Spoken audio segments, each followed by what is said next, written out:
المنتخب الجزائري فريق شاب يبحث عن الإنجاز في كأس العالم، والجميع اللاعبون عليهم بعض الضغط لأنهم ليس عليهم ضغط لأنهم يريدون تقديم أفضل ما لديهم، والأمل بالنسبة لهم هو التقديم وجه مشرف في كأس العالم. عندما تكون أنت في كأس العالم هنا يجب أن تعطي أفضل ما لديك، ولا يجب أن يكون لك بعد ذلك بعض الخيبة الأمل أو ذلك. هذا لا نفكر فيه بتاتا. تقريبا المباريات الآن نفكر فيها الواحدة تلو الأخرى. بالنسبة لنا المباريات الودية كانت جيدة، جهزنا جيدا لهذه البطولة. ندخل هذه المباراة بمجموعة من التحديات الهامة. المنتخب البلجيكي يعتبر على الورق الأفضل، لكن يجب أن نقدم أفضل ما لدينا لكي نحقق هذا الفوز الهام بالنسبة لنا. يزيد وهيب الوطن. Monsieur Wahid, si vous aviez à choisir aujourd'hui السيد وحيد، إذا ما كنت تختار ربما مباراتك في كأس العالم، كنت تفضل البداية ببلجيكا أم بروسيا أم بكوريا الجنوبية في هذه المباراة الافتتاحية؟ تعلمون أنني أستعد جيدا لكأس العالم لجميع المنافسين.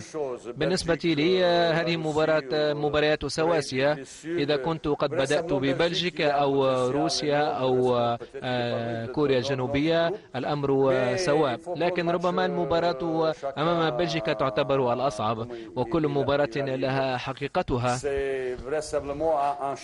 بالتالي هذه لكل مباراة التحدي الخاص بها، والجميع اللاعبين يعرفون ذلك، وكل شيء جائز في كرة القدم.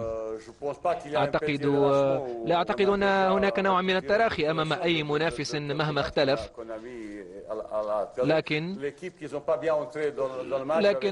المنتخبات التي لم تبدأ جيدا في هذه البطولة، بطولة كأس العالم، أكيد أنها شعرت ببعض التراخي تجاه أحد المنافس أو لم تحترمه، وهذا ما قد يؤثر وقد يجعل النتيجة مخيبة على أي منتخب يستهين بأحد المنافس. بالنسبة لنا ليس لنا هناك نوع من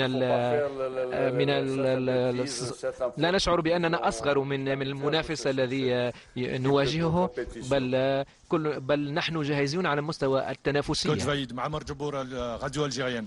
كوتش، on est à la veille du rendez-vous face à la Belgique. كوتش، نحن الآن قبل يوم من المباراة الهامة أمام بلجيكا. هل جهزت التشكيل الأساسي أم ما زلت تفكر في مركز أو اثنين؟ تعلمون أنه عندما نفكر في استراتيجية ما لمواجهة أي منتخب، فبالتالي تجهز نفسك على أساس خطط المنافس وطريقة لعبه.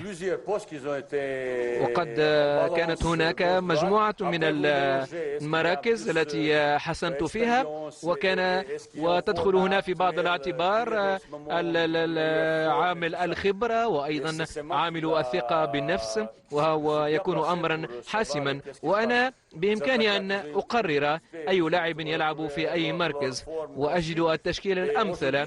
واليوم المنتخب الجزائري يتوفر على 22 لاعبا، وكلهم جاهزون من خلال المباريات الودية التي لعبناها خلال الاستعدادات لكأس العالم. قدمنا مردودا جيدا وكرة قدم جيدة وتكتيكية، وكان هناك حرص كبير على الالتزام التكتيكي، وفزنا بمباراتين أعطتنا الثقة اللازمة. كانت هناك بعض الهنات في بعض المراكز، لكن في آخر الأمر من خلال المباريات الودية التي خضناها في جنيف وسيون، عملي كان ارتكز على مجمل الانتقال ربما من الكرة من الدفاع إلى الهجوم، وتحدثت مع اللاعبين.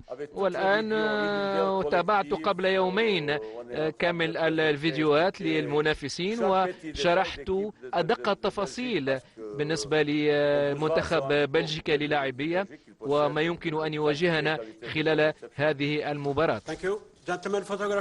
إذا مشاهدينا نكتفي بهذا القدر من المؤتمر الصحفي للمدرب الجزائري علي لوزيتش. إذا عبد العالي باختصار شديد تعقيبا على أبرز ما جاء في المؤتمر الصحفي